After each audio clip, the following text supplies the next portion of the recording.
one of the key steps in event planning is expect people to be late. You all are wonderfully on time, and so I guess we're going to get started later than you expected and earlier than I expected. So welcome to Reimagining the Linear Economy. My name is Michael Roipert. I am the co-president of Net Impact Club. Net Impact is a worldwide network of chapters, of student chapters and professional organizations that are committed to educating and equipping the world's leaders for positive change in the world. We have a graduate chapter. I know there are some graduate students here. We also have an undergrad chapter. One of our presidents, putting her on the spot, Elizabeth is right here. So if you're interested in joining the undergrad chapter, you can grab her later. She doesn't escape. So before we get started, a couple housekeeping items. If you've seen this, you have hopefully registered. But registration will do a couple of things. We are recording this, so you can share it with any friends. But if we don't have your name and email address, you won't be able to get it.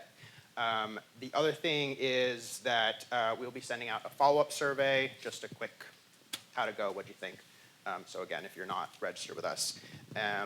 Restrooms, if you are not from here, a couple folks out these doors or out those doors and straight on back till you can't go straight anymore. It's in that far corner. Let's see. I haven't checked on them. I hope they're here. We are live streaming to classroom 150 downstairs, the entire ESG finance class. So hello, if you're watching. Sorry, I don't know what happened if you're not watching. Let's see. So photos. Our friend Vitaly is in the back taking photos. We may be using some of this for marketing materials, if we figure out marketing. But if you have an issue with being in any photos, just feel free to grab me at the reception, and we'll be sure to leave you out of anything. We want to respect privacy. And then lastly, just so you know, so Caroline is here, and she will be facilitating the panel. We'll be having time for Q&A towards the end, so please think of questions, any curiosities. We have a couple that were sent beforehand. And then after we conclude, we will be having a reception, which will be somewhere in that general vicinity. Okay, so the event for this idea, the idea for this event came out of the sense that we have that modern business education is not teaching us the things that we need to know for a rapidly changing world. So while we're learning the foundational building blocks, accounting and supply chain marketing that are needed for the future, we're not learning the fundamental ideas and frameworks and technologies that business leaders need for the unprecedented changes that are coming. Revolutionary AI, the rise of totalitarianism, shifting geopolitical power structures, which we're seeing now, the decline of globalization, skepticism towards modern stage capitalism, public health epidemics around loneliness and other things like COVID-19. I could go on. But the point is that when students enter the world from either an undergraduate business education or a graduate business education, the boilerplate sort of basics that we're being taught is not suited for the things that we need to know and you all need to know to actually be effective leaders and change makers in the world. And that's not just an Olin thing. That is the business education. And so we decided that we need to teach ourselves and we wanted to teach our peers about some of these things. And we frame this in the sense of reimagining business. So we're hoping that this will be an ongoing speaker series titled Reimagining Business. And today we have Reimagining the Linear Economy. A little teaser is that we are hoping to do Reimagining Capitalism in the spring. If we have any students here that are interested in working to organize that, please find me at the reception. So getting into the topic at hand, and Caroline will talk about the specifics, and of course our panel will as well. I want to share some of our aspirations for this panel so you kind of have a sense for what you're looking for and what you're looking to do when you leave here. So there are three things we wanted to focus on, and we've talked to the panelists talked about focusing on this as well. So one is understanding. We want to make sure that everyone understands what this idea of circular economy is and how it might manifest in your field of study or your industry. Number two is empowerment. So we hope you will leave here feeling empowered to seek more information and knowledge and knowing how to do that and feeling empowered to implement some of the ideas that we talk about at a high level. And then lastly is conviction. I've heard this from many of my MBA peers. Maybe you will have heard this from others of your peers that, it's a nice idea, but well, the world is the way it is. And so this last one is really important. We hope that you will come away convicted of the importance of the circular economy, that you'll be convinced that this actually can make a lasting difference and this is something worth investing in your futures and in the world's future. So enough of me talking. I'll talk for a moment more to introduce Caroline Ling as the facilitator for our panel. So since her upbringing in a Chinese family with scarce resources, Caroline has had a lifelong aspiration to accelerate the global transition towards the circular economy and help people achieve their full potential along the way. After earning a bachelor's from WashU, right here, I saw her wandering around and she said to me, everything looks different.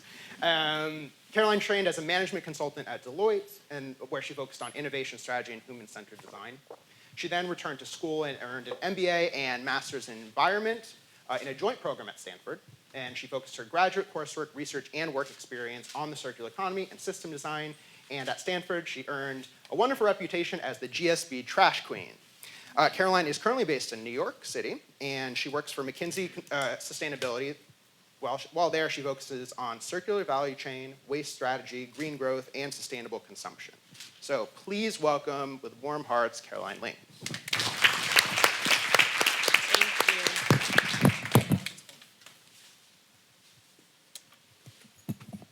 Thanks, Michael, for that warm introduction, and thanks everyone for coming here and spending your Thursday evening with us. Every time I've come back to campus, I just feel very nostalgic about my college years. It's definitely one of the most defining and instructive years of my sustainability journey. So this time I'm coming back to talk about something that's really near and dear to my heart, which is trash and waste. And I hope by the end of the session, we'll invite you all to join us on this journey as well. And I really hope to turn this into a more conversational session. Jess was asking me, do I have slides? Absolutely no slides. This is not a lecture, and we have so many brightest minds in the space that would love to share and reflect their perspectives on this topic. And then we'd love to open up for Q&A afterwards. And Michael, please keep me honest, because I can keep talking until you yell at me. All right, so let's open up with a quick show of hands. I want to know who's our audience today. Who here is from undergrad? Nice, welcome. How about Olin MBAs and Specialist Master's Program? Very cool. Your home turf, okay. Other graduate studies programs? Very good. Any faculty members? Welcome. Friends, family, parents of WashU? Alumni? St. Louis community, or working professionals? Oh, welcome. Our allies now. Mm-hmm. Great. We have quite a diverse group of folks here, which is awesome. I'm going to start by just laying out some context and setting the stage for our conversation today. And when Michael asked me to do a Circularity 101, I thought it was a pretty daunting task because it's a big topic. But that's the reason why we're here. So I'm not going to do any justice of fully explaining what it is, and that's also quite the meaty part of our discussion. But I just want to lay out some terms and some definitions as we know it, so that we all know what we're talking about here. And some of the folks in the audience I know would actually know a lot about this space already. So I would also invite some of you to share your experiences later on the Q&A and share your unique perspectives. Oh, so to start off, I'll just do a quick story, my personal story growing up, to tease out what this issue is about and why it matters to me personally. I'll keep this short. So when I was growing up, as Michael mentioned, I grew up in a 500 square foot apartment in Shanghai with a family of 5. We have lots of space constraint, but my grandmother has always loved collecting these jugs and jars in our tiny kitchen cabinet. And I would always ask her, Grandma, why don't we just throw them away? And she would always say, there is no away, and everything has a home. So I grew up with all her hoardings of all these jars and bottles in our tiny kitchen. But her words stuck with me, and those are the values that I grew up with. Fast forward, we live in a very different era today, right? And so every time I receive one of these, which by the way comes a lot on my doorstep every week, I tear it off, I take out whatever Christmas gift is in there, and I throw it away. And then I feel cringe. I always wonder what my grandma would say or do. Now, this is not to guilt trip all of you, which I know some of you share that same sentiments, but thanks, Jess. But this is to say that even myself, I fall prey to this linear consumption model that we're all living in. And some people would say, what's wrong with that? What do you mean by there's an issue with that? So some couple of stats, right? And I'm sure some of you heard about this. Every minute, 1 million plastic bottles globally got consumed. 80% of them either landfilled or burned. Under the current rate of consumption, we'll need not 1, but 3 planets to support our demands and growth by 2050. There will be more plastics than fish in the ocean by 2050. And some of these stats are, I don't know about all of you, but to me, it doesn't really hammer home the point of what takes us here and where do we go from here, right? And this is, I think, why we're here, even though some of us, maybe not all of us, are convinced that there is an issue with our society that underlie all these circular, linear economy discussions. I would encourage us to come reflect on what are some of those root causes. Who is it benefiting? Who is it harming? And how might we design a better system that decouples economic activity from the extraction and consumption of finite resources on the planet? So that's why we're here, and I'm very excited to present to you our panel today. I'm not going to do fair justice to walking through all the bios of the abundant experiences, so I'll leave that to each one of our panelists.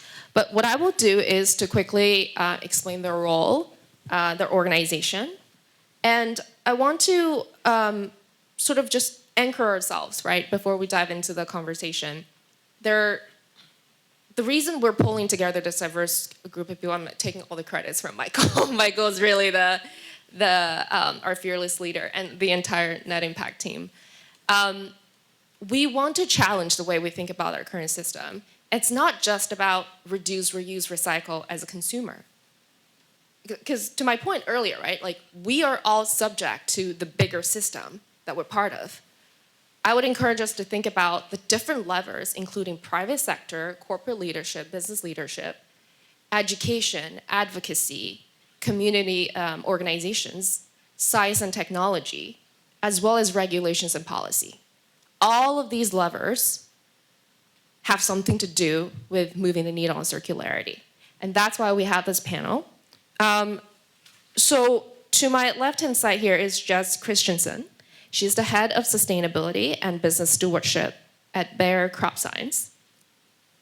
Patrick Arnold, he's the founder and CEO of 10 Billion Strong, a global environmental leadership movement dedicated to training the next generation environmental leaders, as well as the co-founder of Circular St. Louis, a coalition of organizations and leaders working to advance the circular economy in the St. Louis region.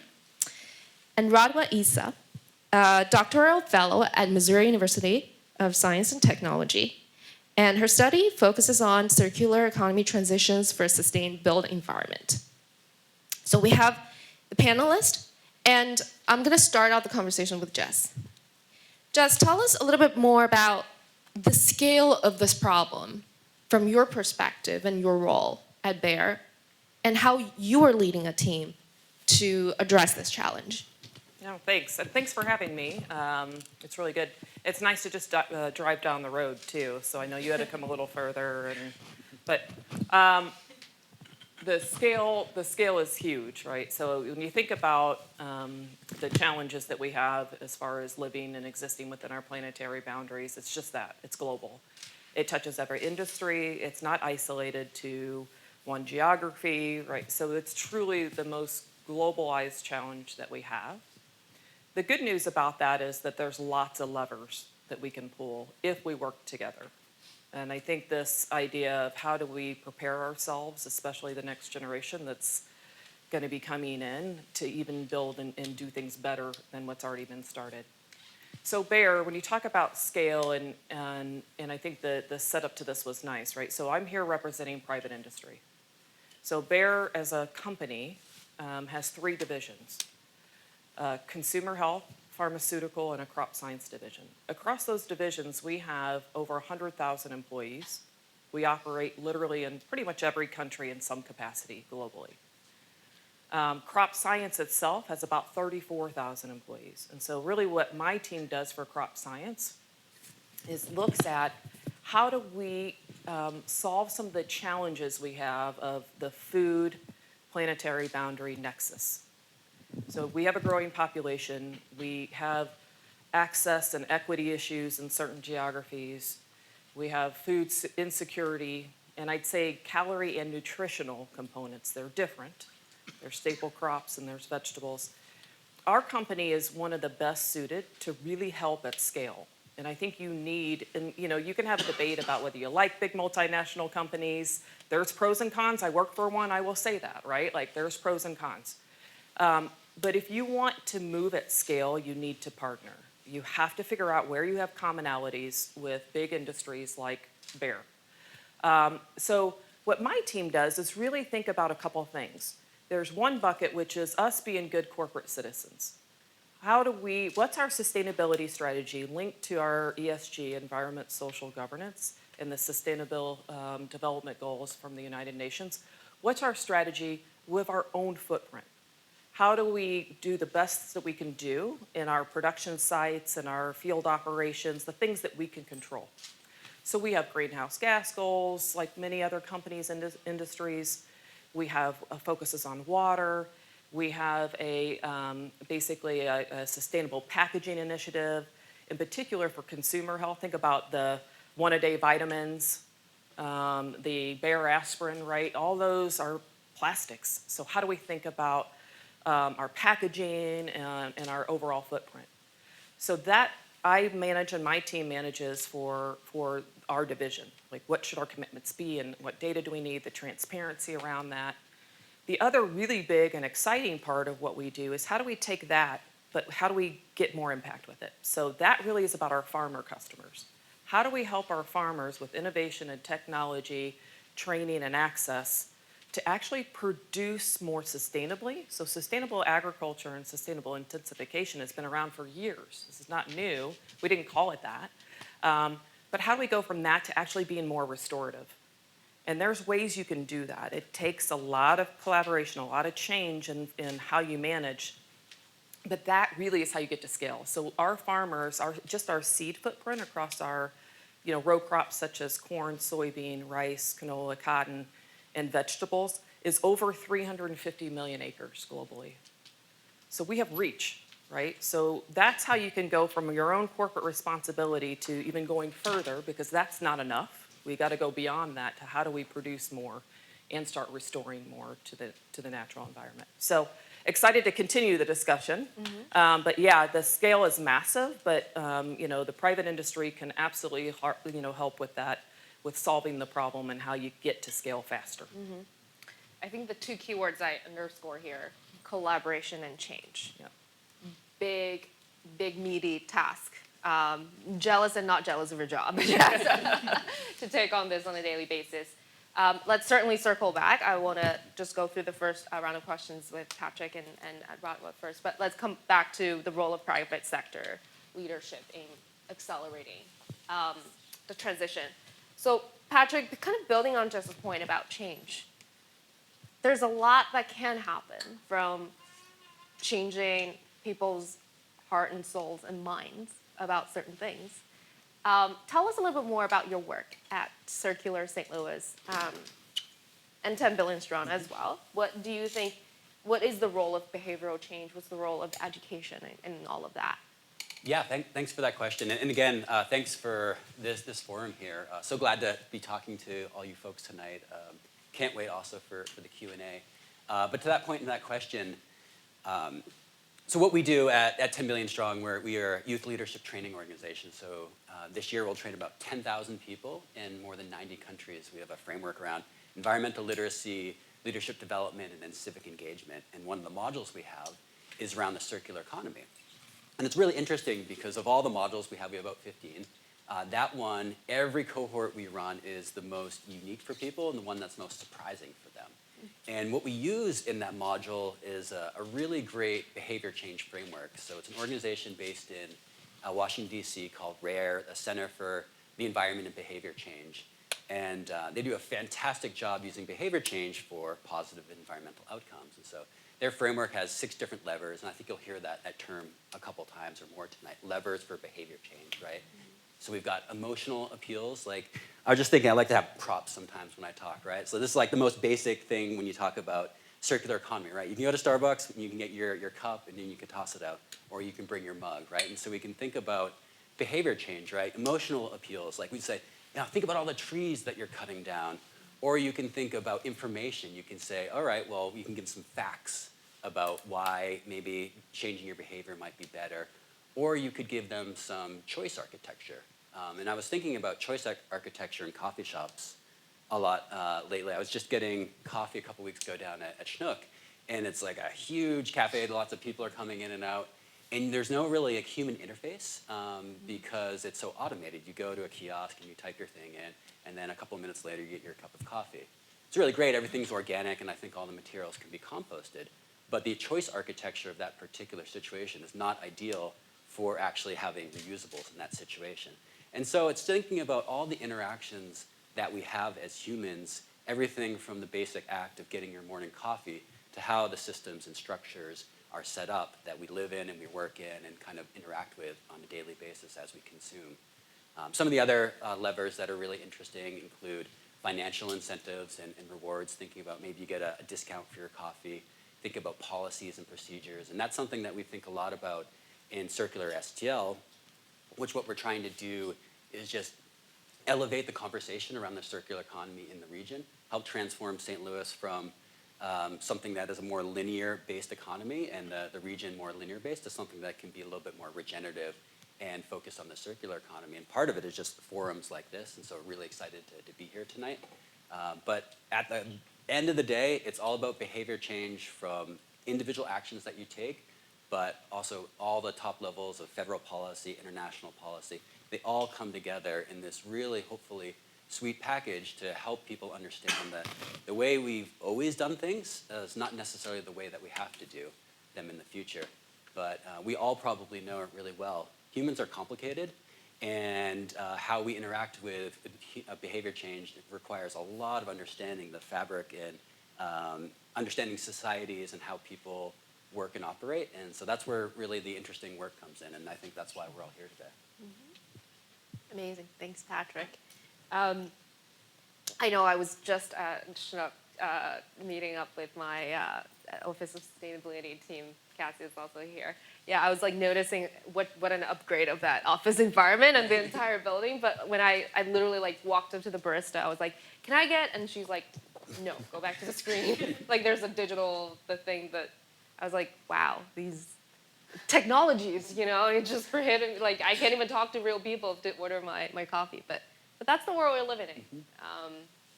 So okay, Radwa, take us through your journey a little bit. I mean, Patrick and Jess both mentioned about the scale of this problem and the level of challenge that we're faced and complexity we're faced. You are focusing on construction, the built environment, massive, massive scale, responsible for 50% of our landfill waste. based on one stats I've seen. And also 42% of the global emissions, just the whole sector. You got some problem to keep you up in the middle of the night, right? So walk us through your research, what you've been focusing on, what are some of the innovations at the intersection of science and technology that personally gave you hope and excitement for moving the needle on circularity? Thank you for the question, and thank you all for having me. So my research aims to accelerate circular economy transitions of the built environment. And as you said, the built environment is responsible for more than 50% of the global raw material consumption. And I think there's one statistics that says that more than 75% of these materials get used once and end up in landfills afterwards. And it's also responsible for more than 40% of the global emissions. And from these emissions, we have, it's divided into two parts. The majority of it is what we call operational emissions, the emissions that come from the energy that we use within the building through heating, cooling, lighting. And then there's the 10% that come from embodied emissions that come from the materials that we use to construct the buildings that we live in, basically. And these emissions, they stem from the raw material extraction, manufacturing, and then the construction processes, and also the landfilling process goes into this calculation. So my research aims to accelerate the circular economy transition to deal with this embodied emissions part of the equation. And why circular economy and why embodied emissions? Well, we have the operational part. We can deal with that with energy efficiency, with the renewables, the decarbonization of the power grid. But for embodied emissions, once the building is there, 90% of the embodied emissions are out. They're locked in. There's nothing we can do about it. So my research aims to accelerate this transition. And when we look at the construction industry, we think, if you want to think in terms of units, our unit will be a construction project. If you want to scale that, think of the built environment, urban stocks in general. So my research is divided into 4 modules that aim to address those 2 scales. So for projects, first, I tried to look at the value chain of a construction project. What are the activities or the phases that we go through that are not just the typical design and construction phases that we usually look at as engineers? So the value chain, it starts with actually the financing activities, the planning, and then we go into the design, construction, the logistics of the construction process, and then we have the building that goes into the property market, goes into operation, maybe or maybe not, it will go into some retrofitting, some reuse in the middle, and then the end of life stage of this building. Either it will be demolished, decommissioned, or adapted into something else. So I tried to look into strategies that fit into each of those stages. I'm trying to compile them from different resources, as we usually, for now, we don't have one resource to look for that addresses the entire value chain. It's a bit fragmented. The second part of my research, I tried to look into the LEED rating system. If you're familiar with that, it's a green building rating system. It stands for the Leadership in Energy and Environmental Design. I think this building here has a LEED Gold certification. This certification, it basically aims to minimize the environmental impacts of the building in terms of not just materials, but in terms of water consumption, energy consumption, the indoor environmental quality that people experience within that building. So this rating system, it's a point-based system that has credits that address strategies that address the materials and resources, energy consumption, and so on. And since the LEED system has started, it has for a 100-point credit system, the materials and resources credit has only 13 points.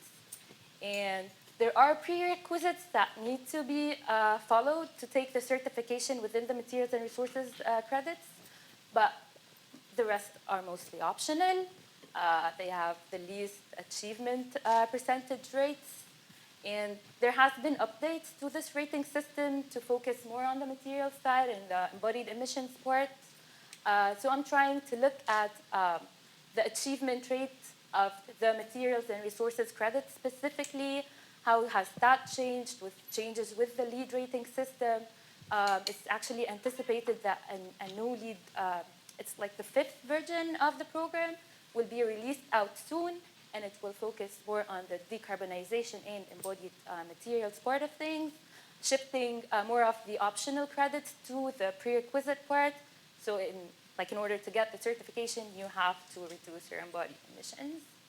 The last part of my research, I look at the urban stocks. I look at policies and how policies addressing embodied emissions, either policies looking at like reducing overall building embodied carbon intensity, like how much emissions are generated per unit area of the building. Like, so for example, you have a baseline building and you try to reduce your building embodied carbon intensity a certain percentage. There are also policies looking at concrete, which is a massive contributor to climate change. There are policies also looking at incentivizing adaptive reuse, and also policies looking at basically optimizing design to reduce the floor space that we have. So I tried to look at the influence of such policies on the overall. In my research, I look at commercial building stocks in the US. So I'm trying to see the influence of such policies on the stocks that we have in terms of emissions.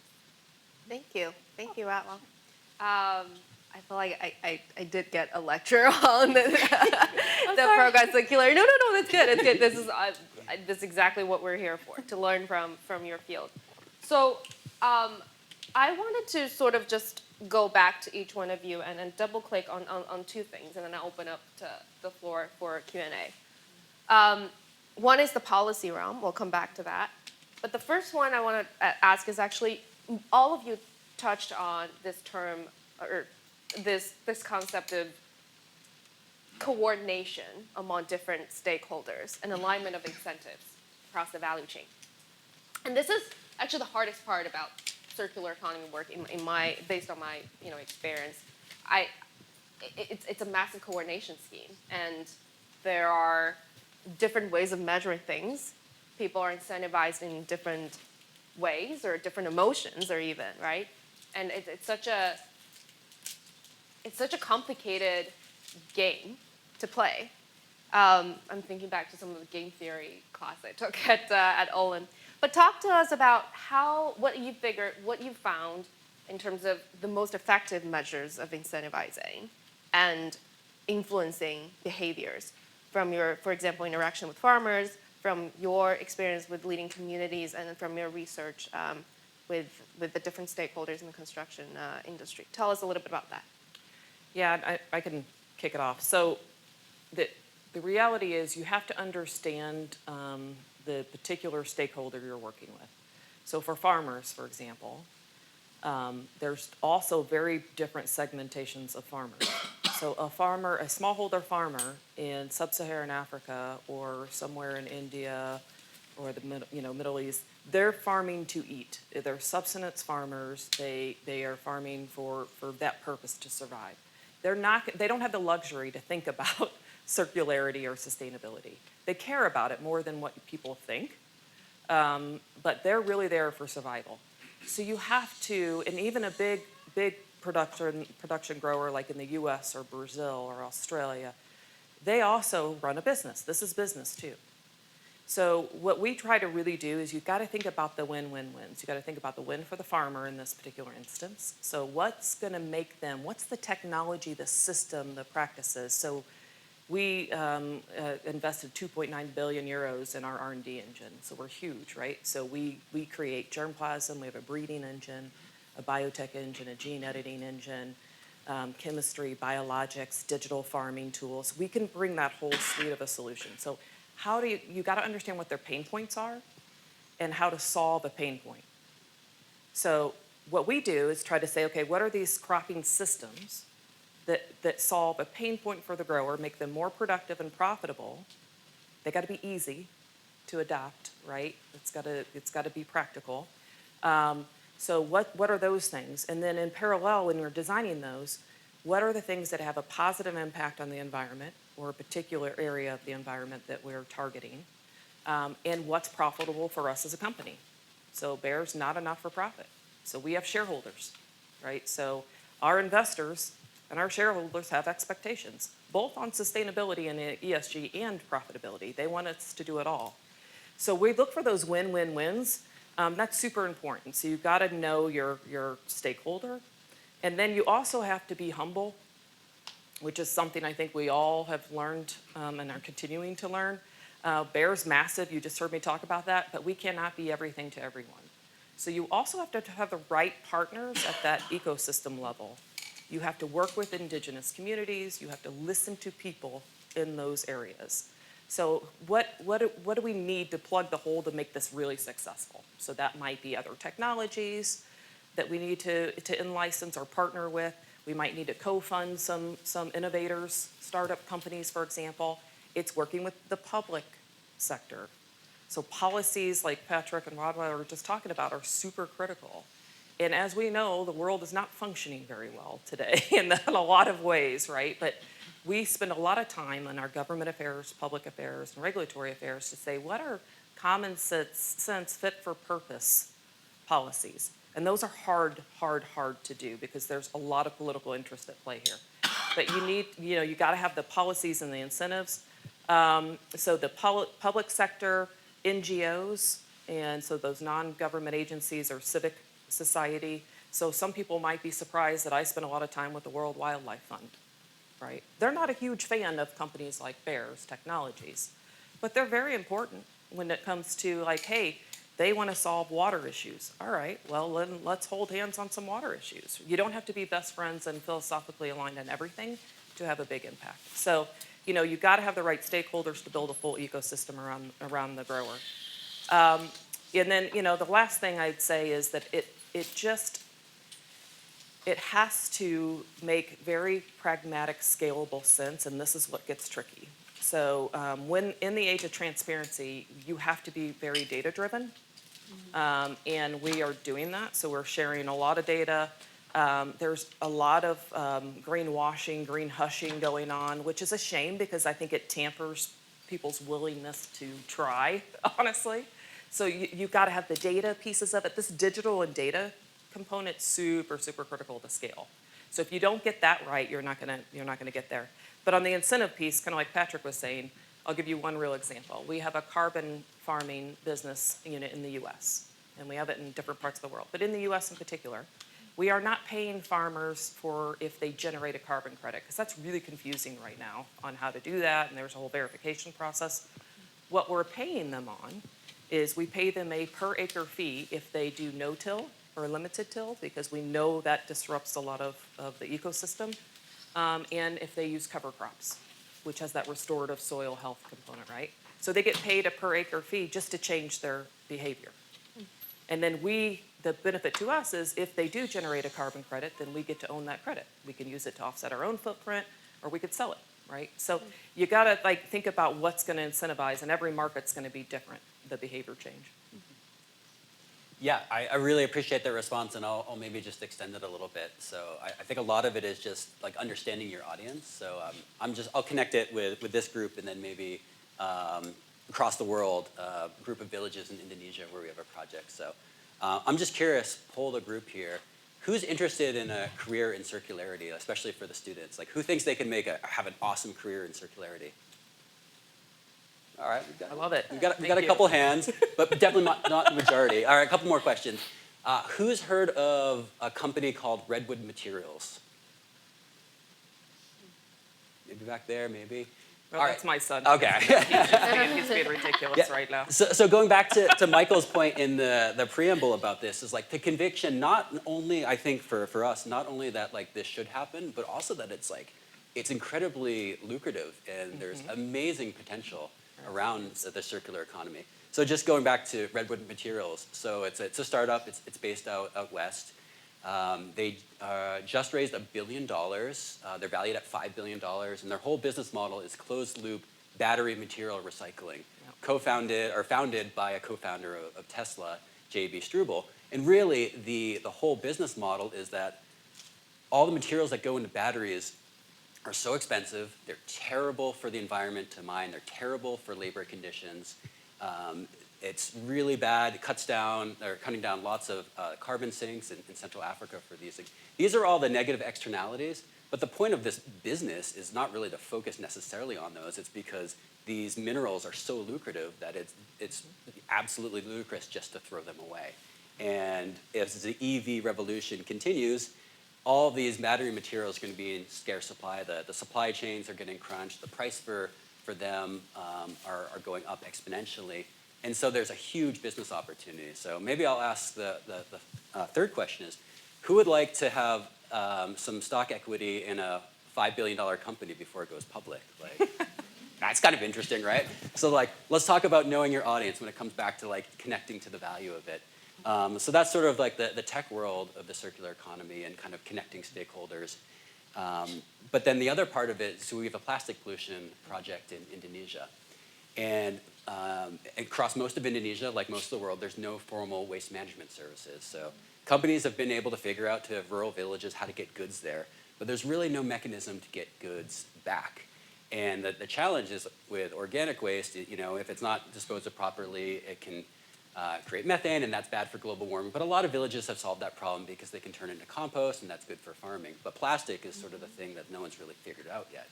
And so I was on a project there this summer, and I get there, and I fly in from here, kind of like bewildered. I get to the small island, Lombok, and we're like going to check out our site, and then this woman is just like sweeping her plastic, and I see the river that's all polluted with plastic, and I think, oh, she's sweeping up her plastic. That's really great. Like at least like it's kind of working.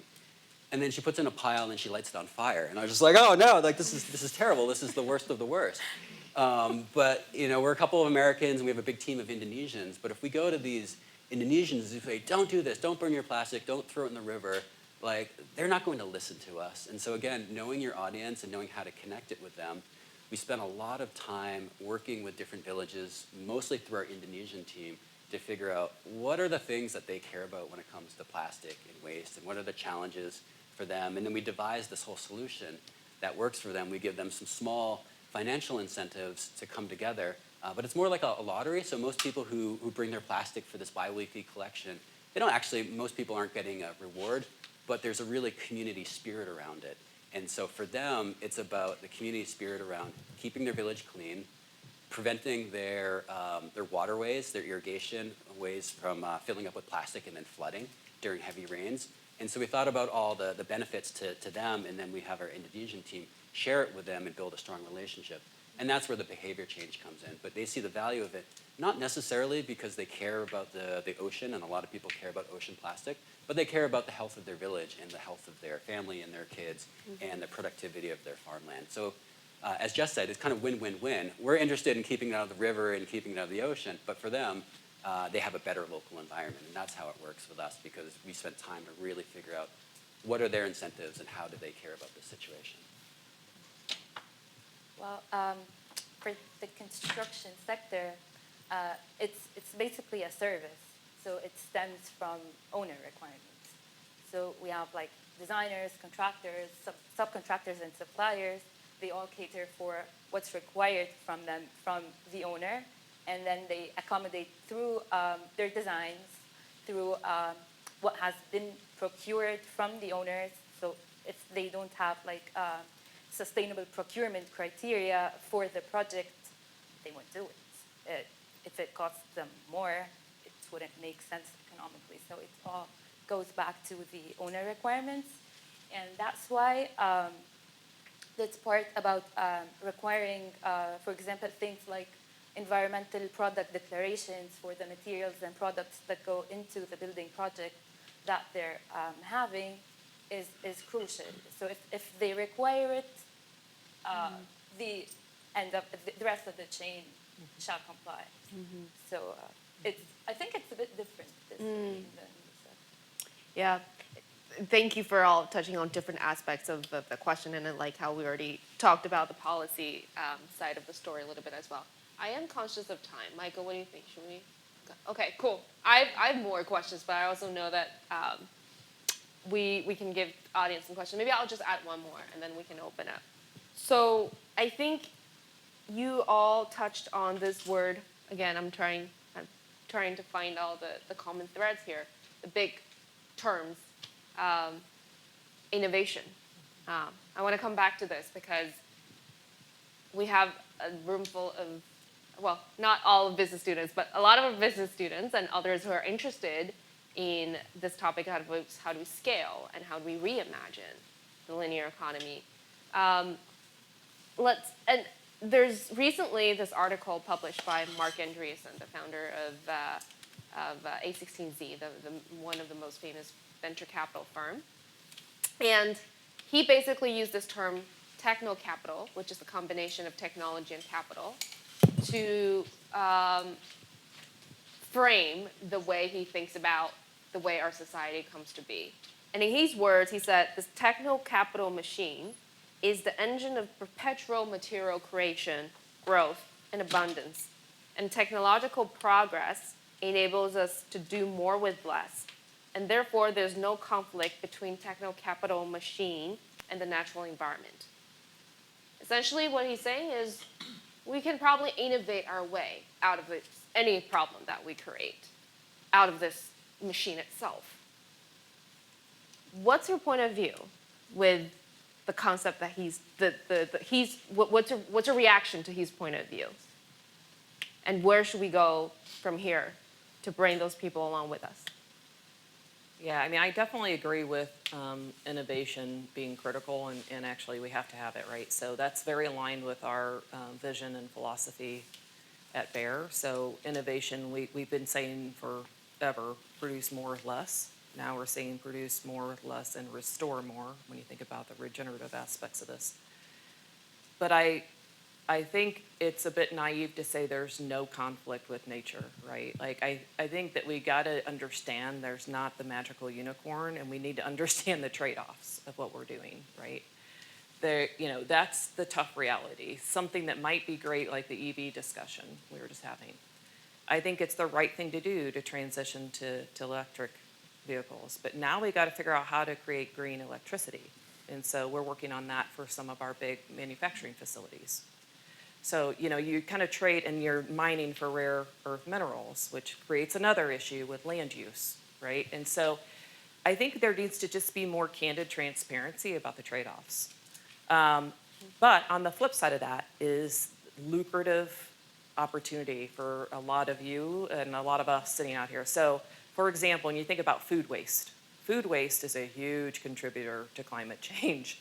So what can we do with that food waste? We have an innovation, like a venture capital arm. So we fund different startups and smaller companies. Some work on this space, like, okay, what do you do with this food waste? You can actually make bioplastics from it. And the ag waste is like a good stream for us. It's a market opportunity, right? If you think about ag waste and food waste, maybe you can make biopolymers and bioplastics. There's companies looking at water extraction from processing tomatoes. There's a water crisis in a lot of areas, right? How do you reuse water?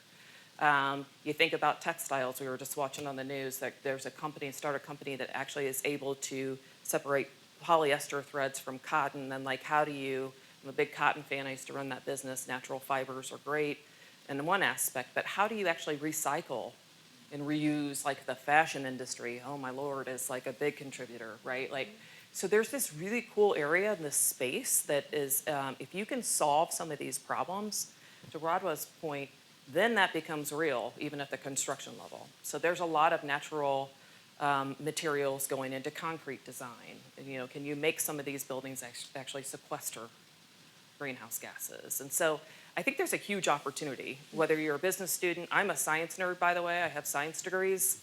So, whether you're science, whether you're environmental science, whether you're a business, I mean, that's the biggest thing is you need to have this cross matrix to view if we're going to solve the problem. So I think it's a good opportunity too. Mm-hmm. Yeah, it's such a good article, which I would recommend everyone It is a good article. read. One of the things that I really appreciated about it is the focus on abundance. And I think just from like an environmentalist perspective, like scarcity and privation like isn't really marketable. Like just to say like, you know, cut. Like I think whether it's because we live in a capitalist society or because we've seen the benefits of the society, it's maybe a chicken and the egg. But I don't think everyone is interested in like, how can we go backwards? How can we have less energy? How can we have less things? So then it does become a question of like, how do we thoughtfully use it? And the way I like to think about technology is the tool, but the person who operates the tool, we have to entrust that they think things thoughtfully in terms of the impacts of it. And so for me, I'm an optimist, and I started 10 billion strong because a lot of people started thinking about like a 10 billion population around 2050 or 2060 before we plateau and then decline as a global population. Like that's really scary. And in some ways that is, right? It's 2 billion at this point, more mouths to feed, 2 billion people consuming things in ways that maybe are not sustainable. But I like to think about it as 2 billion more potential innovators, 2 billion more people who could invent the next technology that could lead the next green revolution, that could make our energy systems more efficient. So I think to answer that question kind of depends on if you're an optimist and how you think about human nature. And I think human nature is not always good. We see a lot of conflict in the world, but the trend lines are actually pretty good. And I was just looking around this room like, look at that cool compost bin over there. Like that's like a interesting thing of like classrooms, like you probably wouldn't want to compost all over the United States in classrooms because it probably by the end of the day would have flies and be really smelly. But this is an interesting innovation. It's like, what's the collective food waste imprint of universities like in schools? It's probably pretty high. So this could actually be a meaningful difference. So certainly believe in it, but I think we need humans to guide it in the right direction. For the construction sector, I also think that technology and innovations recently have been massive, especially with like algorithms that optimize structural design. For example, you carry the same loads but with much less materials. There are also advancements towards like new materials using byproducts or waste. For example, yesterday we attended a presentation where they were doing research in which they use fly ash that comes from, it's a byproduct from coal-operated power plants, and they integrate that into the cement process in manufacturing concrete, basically with that. But also we have to think about the trade-offs, about the planetary limits, like for like the example you just mentioned about the mining of cobalt for batteries, for EVs. We have to think about that and think about the pace which like this technology is being adopted into the industry, and if it's not like commensurate with it, then yeah, we need to rethink that, I guess. Lots of thinking and talking as well. But I think it's about time. Let's hear a little bit from our audience. I'd love to invite anyone who has interesting thoughts, questions. Oh, I love it. Okay, jump on in. Yeah. I appreciate all y'all coming. I know you got a lot going on, and this is very educational for me. I really appreciate it. My name is Chris. I'm a first year MBA, and my question is to all three of you. If each of you was given a grant of $500,000, which issue would you say is the highest priority for you to invest in, and how would you leverage that to solve that problem?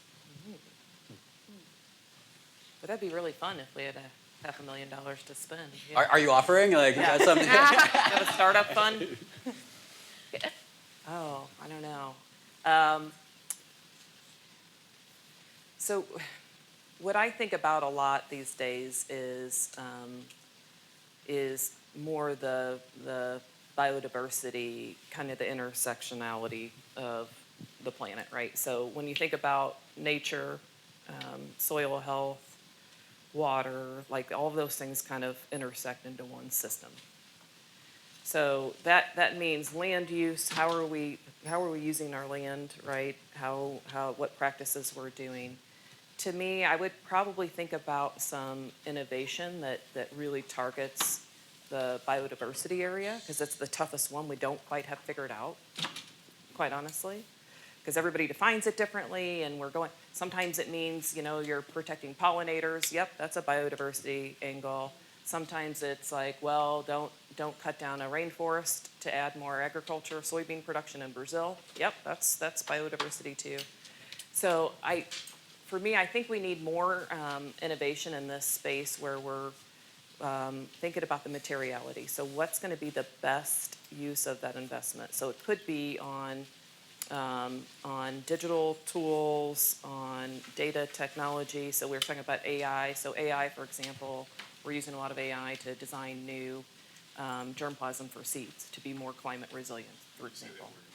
So AI to generate germplasm, so like a corn seed. You know, when you plant a corn seed, you drive up north to Illinois, you see a bunch of corn growing in the field. That has germplasm. So there's particular types of corn that grow better in certain environments than others. So, you know, how do we think about these, going back to this technology piece, how do we innovate ourselves out of this? So what is some digital tools or data to help us generate new materials and new ways to protect the biodiversity kind of lens, right? So I know it's a vague space, but that's kind of the reason I think we need to dig into it more is we're not quite there. We're good at carbon, getting better at carbon, and greenhouse gas. I think we understand that. Water, we understand it, and it's a bit more black and white, right? It's either too much, not enough, dirty. It's a human right, by the way. Everybody needs access to water. Biodiversity gets trickier. That's the nature component. So I think we need more effort and focus there. Plastics part of that, you know, waste management.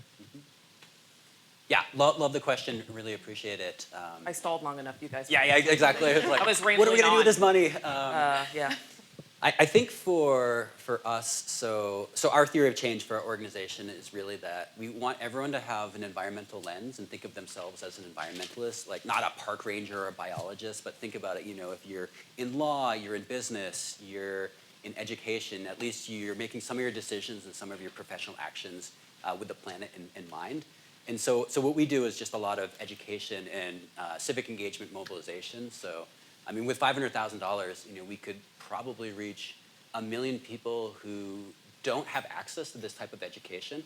And what we think is by changing minds really early, we kind of like scale this through their lifetime of impact, right? Not only like their personal impact on the world in terms of their footprint, but also in terms of like as they get more impactful and influential in their careers. So we would just invest it in youth, particularly in places that are really underserved in sub-Saharan Africa and South Asia and Southeast Asia, who really don't have a lot of access to environmental education and leadership training.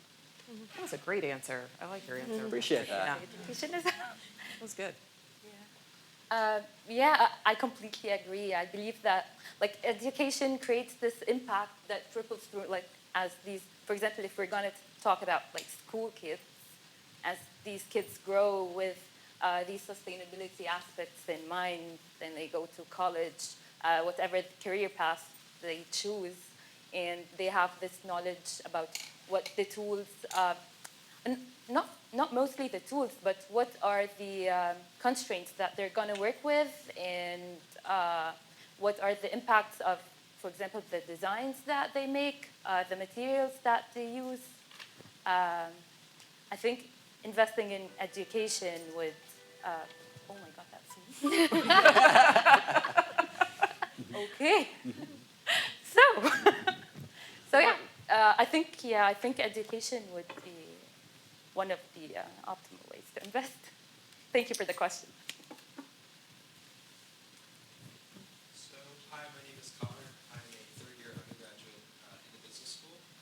My question kind of revolves around policy. I'm in an environmental policy class, and it seems like a lot of these problems hit a dead end because you can't get people to cross the aisle. So, I'd imagine you won't have a hard time convincing any of us.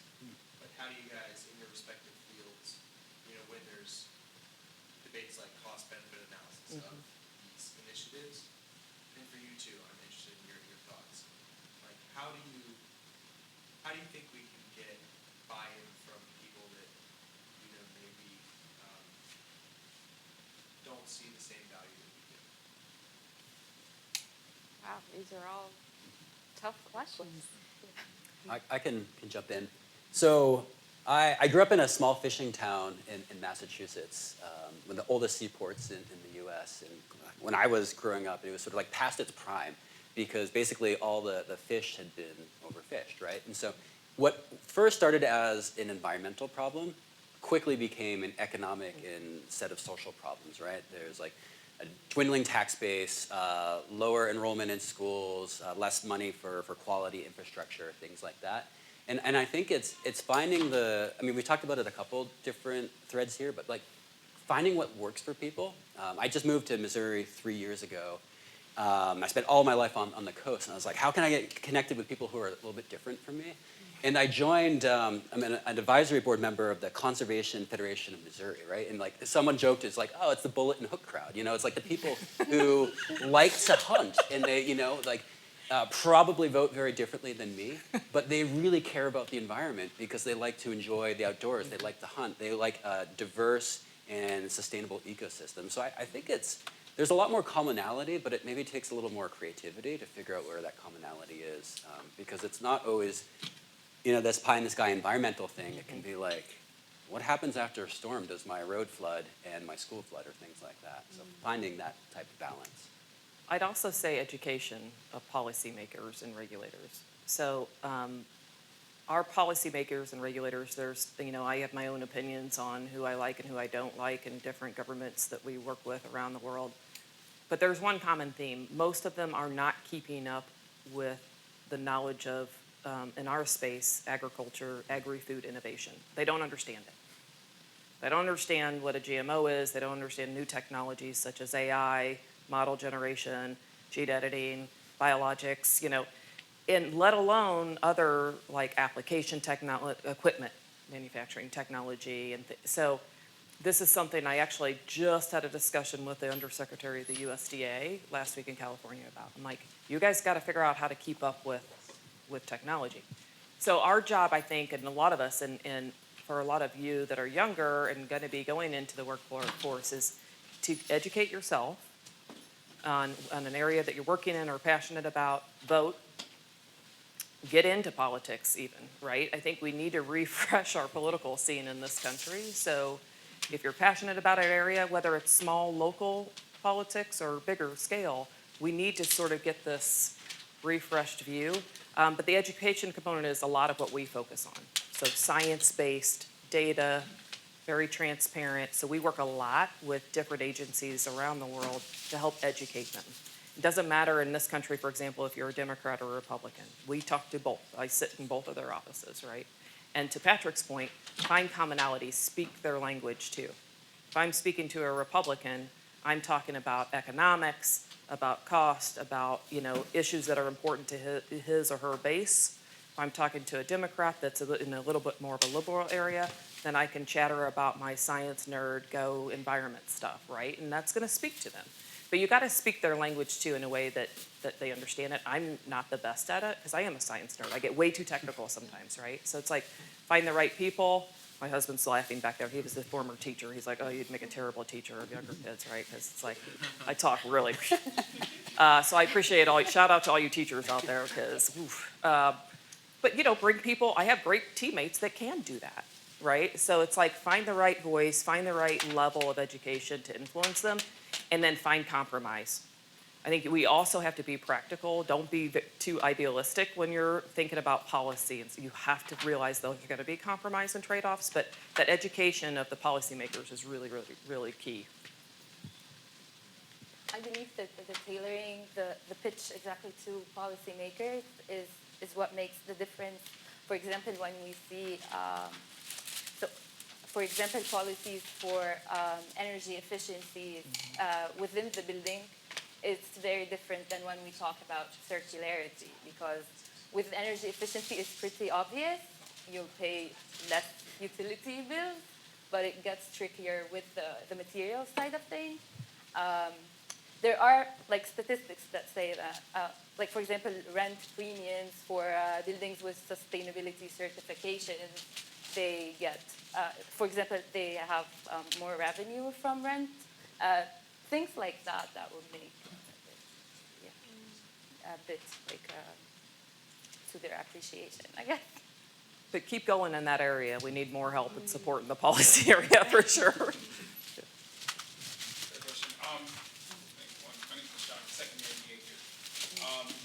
I've heard the amount of money as you described that's running in this space right now, but I kind of wonder what needs to be done to better democratize the wealth distribution. I've had a conversation actually with Zach Ducheneau about this exact same thing, about how do you create incentives that allow historically underserved communities to Yeah. actually participate in this a lot better. Yeah. You mentioned obviously about the recycling of electric batteries without getting to the root cause where the cobalt is coming from, the issues related to the people who are mining these. Yeah. And so, yeah, it sounds good to recycle a battery. It sounds good to have an electric grid and electric vehicles, but you haven't addressed the initial mining of these raw materials that are very exploitative. Obviously, a lot of the issues we have in ag are because people exploited the land too much, right? So how do you actually create incentive mechanisms for those who are at the, essentially the forgotten parts of this circular economy and continue to be forgotten about? Well, they have to be able to participate in the circular economy first, right, to your point. So it's a great question. I'll give you a real example from what we're working on now. So we have a commitment we've made publicly to improve the livelihoods of 100 million smallholder farmers by 2030. There's about 500 million-ish smallholder farmers globally. And everybody has a slightly different definition of smallholder, but ours is like 10 hectares or less, but most of them are like 1 hectare or less. And Patrick can speak to this too. Your Indonesia story is a good one, right? So what does that mean? So what we're doing is a lot of issues that we've all been beating our heads against the wall is this access and profitability, equity, and human rights pieces, right, in a lot of these spaces. So for us, we really are, one of our primary vision is hunger for none in the crop science division. Our total vision is health for all, hunger for none. It's a simple word, like statement. So we wanted to focus on how can we create more food security? How can we create increased cash liquidity, so profitability of these smallholder farmers? How can we create increased education, capacity building, and knowledge? And then how do we get their direct connect to off-takers, to the market? How do we kind of lean down that chain so they get the credit they deserve, right? So what we've started is the Better Life Farming program.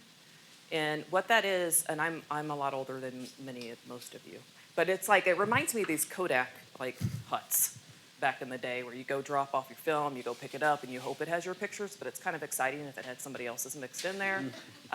So just, it was fun. But they're like these little huts, and they're in the middle of very, very remote villages where access is a huge problem. They just can't get access to good quality seeds or inputs to grow food, for example, right? So these huts are there. They're owned and run by a local villager, many of them women, because we have a big gender equity goal too. So, and women actually in the farming industry make a lot of decisions, a lot more than the men do, actually. And so it's just how do we lift that up? That center is not just us selling our stuff and promoting, yeah, we are doing that. We're selling our stuff because we need to make it profitable. But we have financing institutions. So the IFC, which is an international funding bank, right? They are partnering of how do we get discounted loans and credit. So credit and liquidity are huge problems in underserved communities. How do you do that so that they actually have enough cash to buy the quality inputs they need? With the inputs, it's agronomic services. How do you grow these in a different way so it's more sustainable and you can get more productivity over time and restore soil health, protect the environment? Then it's the health and nutrition and reproductive health with our consumer health and our pharma groups. We can train and educate at these centers. They become like little hubs of the villages, right? And then we have agreements with off-takers. All right, Nestle, if you want to market this is fair trade or it's low carbon produced, whatever, then you don't get to exploit the farmer. You have to give profit back to the farmer. So how do we get that equity, the distribution, back over to the farmer? So we have about 2,600 of these sites up and running now. We started in India, we've expanded across Asia, and then we're starting in Africa. And then we're also working in the bigger markets like the US, on how do we redistribute subsidies, working with policymakers to, our black farmers. We have a big partnership with our African American groups and farmers here to say, okay, we got to redistribute some of the subsidies to make sure we can lift up the underrepresented. So it's not just a smallholder situation is my point, right? So we have a lot of work going on in Brazil and in the US and other areas where we're really focused on how do we redistribute some of those pieces. But it's a challenge, I think, just across all industries and across life, right across society. I think even in this country, we talk a lot about that gap's getting even bigger and bigger, right? And so how do we think about it? But that's just one thing we're trying to do.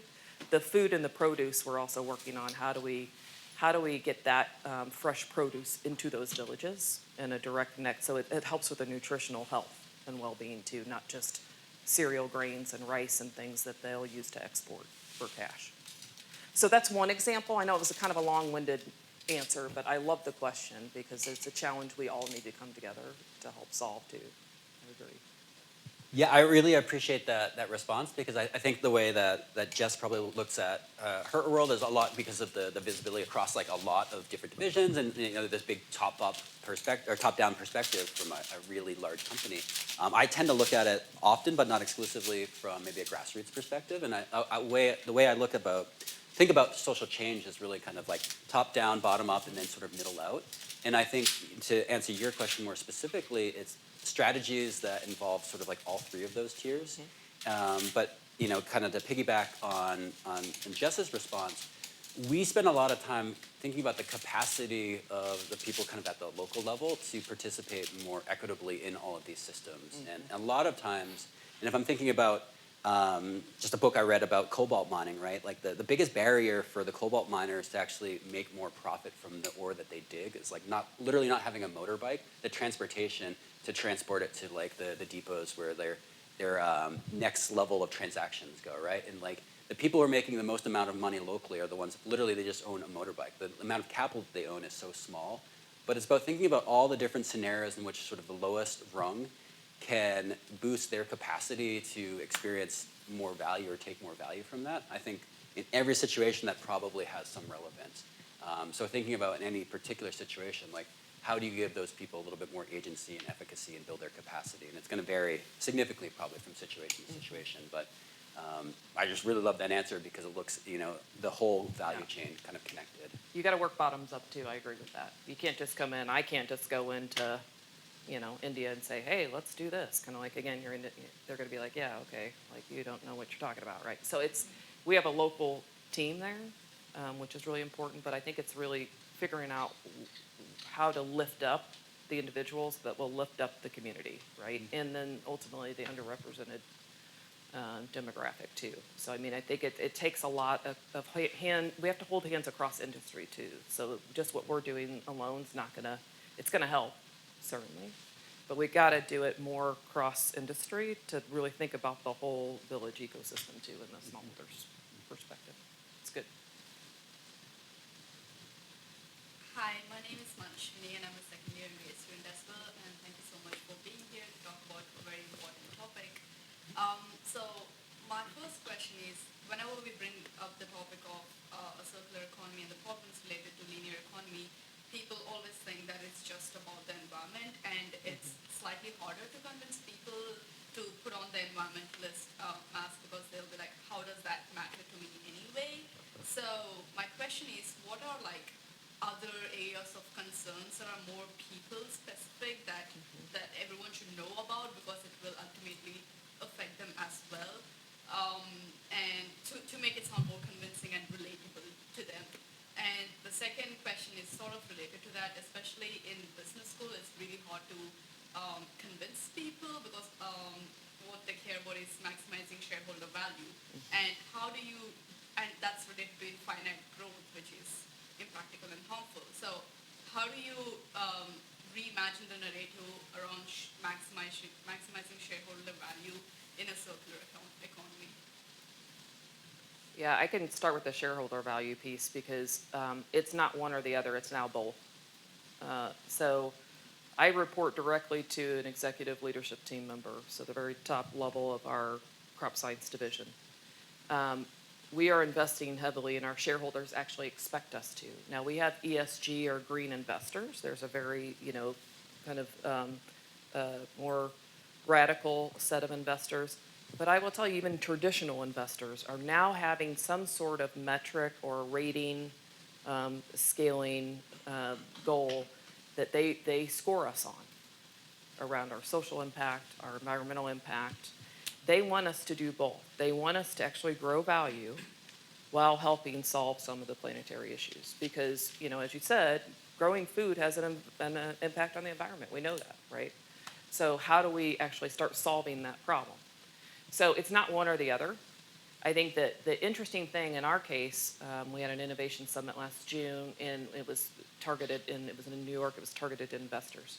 And what we talked about is we feel there's a 100 million euro kind of addressable market. We think that can double, actually, because of biofuels, sustainable aviation fuels, bioplastics, kind of these, how do you solve some of the waste stream issues, carbon markets, the nature credit schemes, right? Actually, a lot of growth is coming from these types of sustainable and circular economy areas. So I think we're going to start seeing this switch a little bit. And the good thing about trying to integrate this into big private industry is that's the deciders of what to invest in, right? So in our pipeline and our R&D engine, there's a sustainability value contribution statement that goes with every product as it's advancing through the pipeline. And so it's a part of our decision making. So you're going to start seeing that more. It's not one or the other, it's actually both. So I think finance students and those that, if they're live streaming downstairs or whatever you said, all right, let's think about this, because green financing is becoming a real lucrative opportunity for banking institutions. We have all these innovation, like I mentioned, the investor, the VC funds, they're all going for sustainable type technology too. So I think we're at kind of a pivotal point where you're going to start seeing that turn. You're not going to do things that are going to be good for the environment, but not good for profit, though. Let's just be, again, practical. If you're going to lose a lot of money, of course, that's not going to work.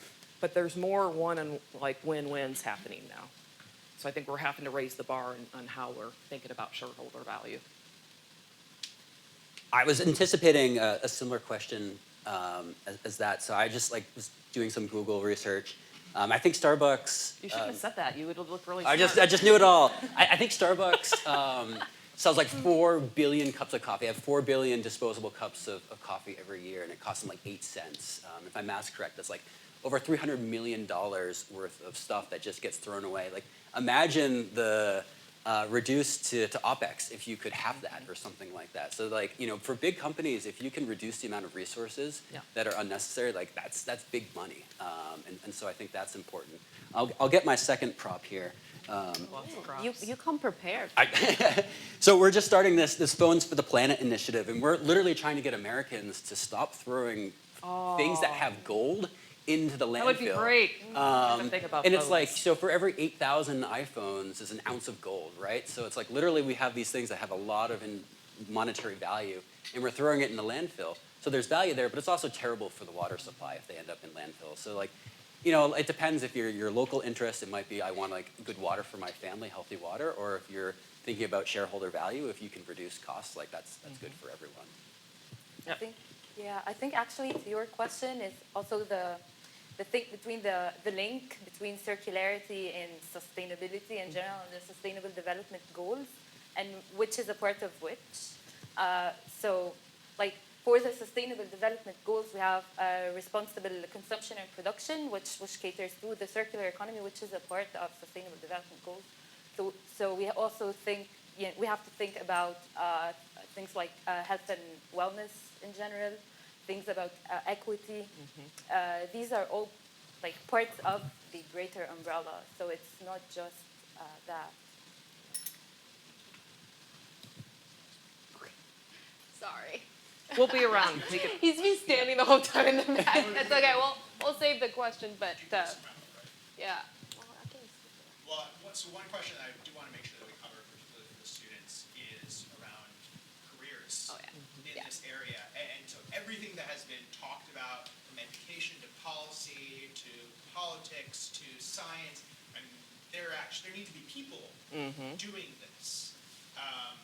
So what do you think are maybe the highest leverage places to go for people to maybe direct their careers, as well as maybe some of the areas and fields that have the highest need right now, or maybe emerging areas that don't quite exist but we're on the cusp that people need to keep on their radar? Yeah, I'm going to be very selfish. Come work for Bear. We have business people, engineering, scientists. No, but in all seriousness, I think food production is challenging. The average age of farmers are going up because it's hard. Farming is hard. I think Japan has the highest aged farmer, like in their 70s, something crazy. And a lot of people are telling their kids, don't farm. It's really challenging, right? So how do we, in agriculture, we really need to get, there's career opportunities at all levels. There's, I started off working in regulatory affairs, then I moved to kind of a strategy role, then product management in a commercial team, so I bounced around. So there's lots of different opportunities, whether you like the policy space, the bench work, the innovation side, the science, farming itself. So farming's actually becoming really techy and super cool when you think about digital farming, robotic swarms, drones, and that's becoming accessible across the board. So it doesn't matter which country you live in. So I would encourage you guys to think about the food production systems. There's lots of different places you could go with your careers within that value chain. But I think to me, that's a ton of opportunity and there's a big gap and a need.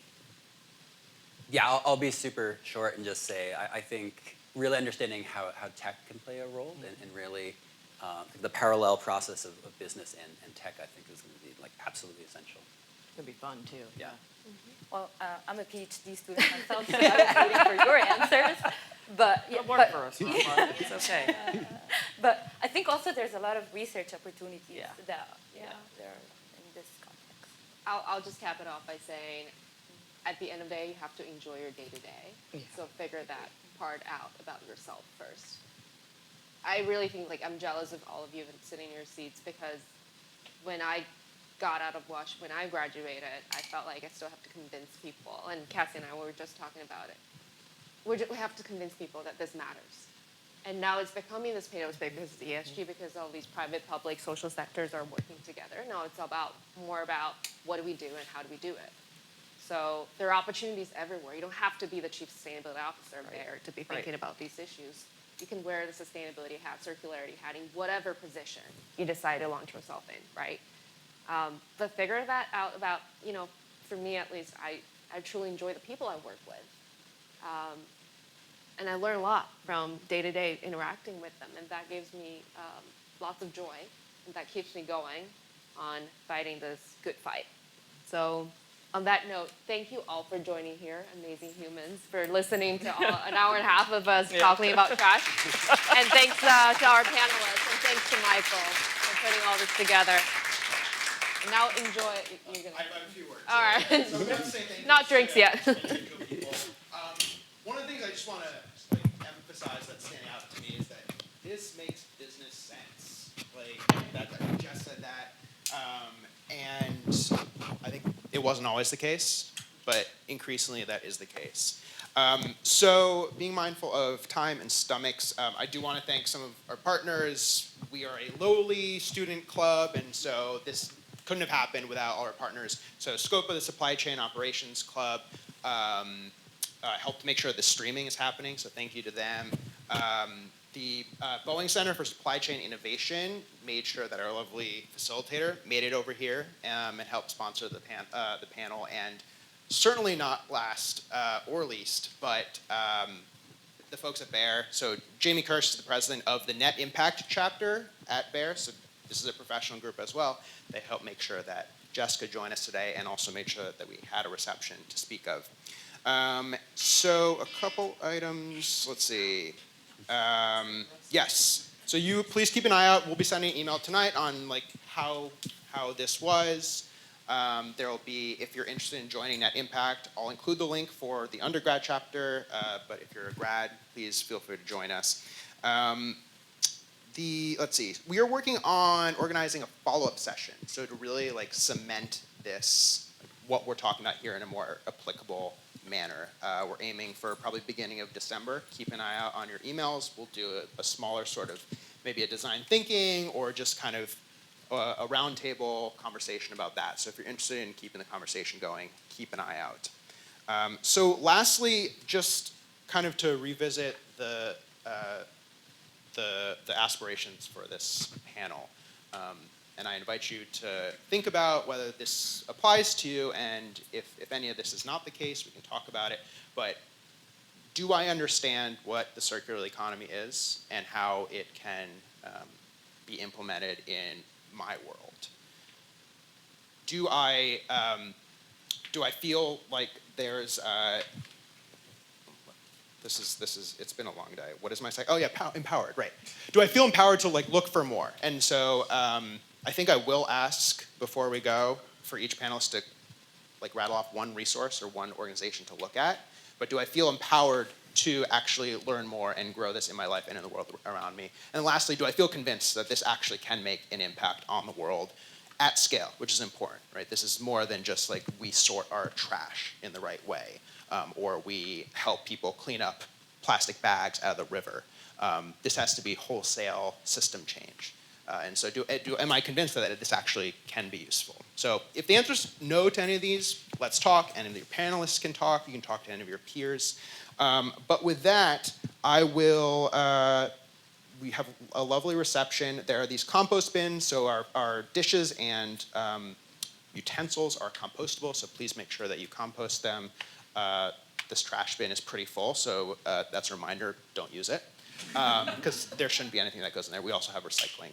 But before we go, I will just ask, Caroline included, one resource, book, person to look at, to learn more and continue with this. That's a cold call question. So, I mean, I would go with since I'm the first one, I'm going to go with the easy one. Ellen MacArthur Foundation. They're basically, they are think of them as the UN for all things circularity related, absolute think tank. Ellen MacArthur Foundation, yeah, ELLENMACARTHUR.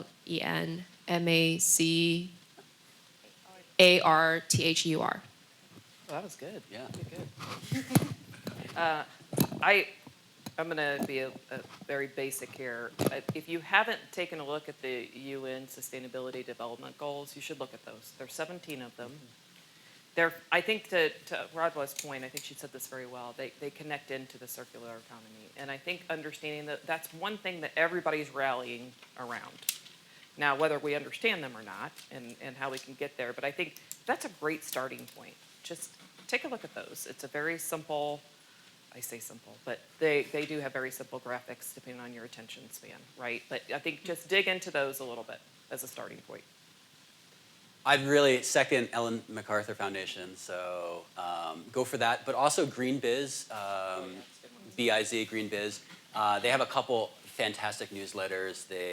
Circularity more broadly, but like they drill down to energy, also to a couple different other sectors as well. And it's a good pithy like Friday newsletter that comes out around circularity. I'd say the Carbon Leadership Forum, they work with the Ellen MacArthur Foundation as well. And they have something called the Owners Carbon Action Network. And they have like strategies that cater to building owners and what they can do. But definitely take a look at the Carbon Leadership Forum. Thank you so much all.